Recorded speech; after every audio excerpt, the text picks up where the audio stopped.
Hello everyone, welcome to Autotech Malaysia. Hari ini, kita akan membincangkan Proton E, Mas 7, kenderaan elektrik EV, pertama dari Proton yang telah dilancarkan pada 16 Disember 2024. Model ini menandakan era baharu dalam industri otomotif Malaysia dan mencerminkan komitmen negara terhadap mobiliti hijau. Proton E, Mas 7 hadir dalam dua varian utama, iaitu varian asas yang berharga RM109,800 dan varian premium pada RM123,800. Dengan harga yang kompetitif, model ini menjadi pilihan menarik bagi rakyat Malaysia yang ingin beralih kepada kenderaan elektrik tanpa mengorbankan prestasi dan teknologi. Dari segi spesifikasi, Proton E, Mas 7 dikuasakan oleh dua pilihan bateri, iaitu 49.52 kWh dengan jarak pemanduan sehingga 410 km dan 60.22 kWh untuk jarak pemanduan yang lebih jauh. Motor elektriknya menghasilkan 160 kW dan tork 320 Nm, membolehkan pecutan dari 0 hingga 100 km/j dalam hanya 6.9 saat. Ini menjadikan E, Mas 7 bukan sahaja mesra alam tetapi juga pantas dan responsif, sesuai untuk kegunaan bandar dan lebuh raya. Dari segi reka bentuk, SUV segmen C ini mempunyai dimensi panjang 4.615 mm, lebar 1.901 mm, dan tinggi 1.670 mm.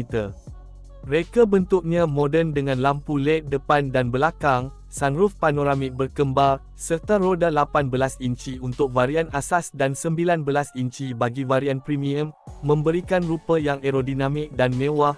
Selain itu, Proton E, Mas 7 dilengkapi dengan pelbagai teknologi canggih yang meningkatkan pengalaman pemanduan. Ia menampilkan skrin sentuh 15.4 inci dengan sistem infotainment terkini, paparan kepala, HUD untuk pengalaman pemanduan yang lebih selamat, serta sistem bantuan pemandu, ADAS bagi meningkatkan keselamatan. Salah satu ciri uniknya adalah fungsi Vehicle to Load (V2L) yang membolehkan pengguna menggunakan kuasa bateri EV untuk mengecas peralatan lain seperti laptop atau perkakas elektrik ketika dalam perjalanan. Ini menjadikannya lebih praktikal dan fleksibel untuk kegunaan harian. Dari segi pembangunan, lebih 100 jurutera Proton telah terlibat dalam memastikan E, Mas 7 memenuhi keperluan pengguna Malaysia. Teknologi pemanduan elektrik 12:1 dan seni bina bateri sel 2 body digunakan bagi meningkatkan kecekapan dan ketahanan kenderaan ini. Sambutan terhadap model ini juga sangat memberangsangkan, dengan lebih 2,500 tempahan diterima dalam tempoh 2 bulan pertama selepas pelancarannya.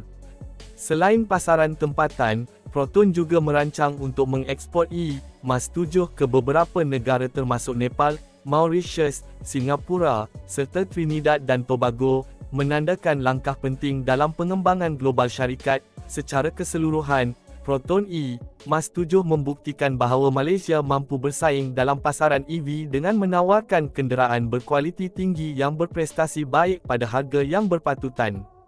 Dengan teknologi moden, reka bentuk futuristik, dan spesifikasi yang menarik, E, Mas 7 menjadi pilihan ideal bagi mereka yang ingin beralih kepada mobiliti elektrik. Apa pendapat anda tentang Proton E, Mas 7? Adakah anda berminat untuk memilikinya? Berikan pandangan anda di ruangan komen. Jangan lupa untuk like, share, dan subscribe Autotech Malaysia untuk lebih banyak berita otomotif terkini.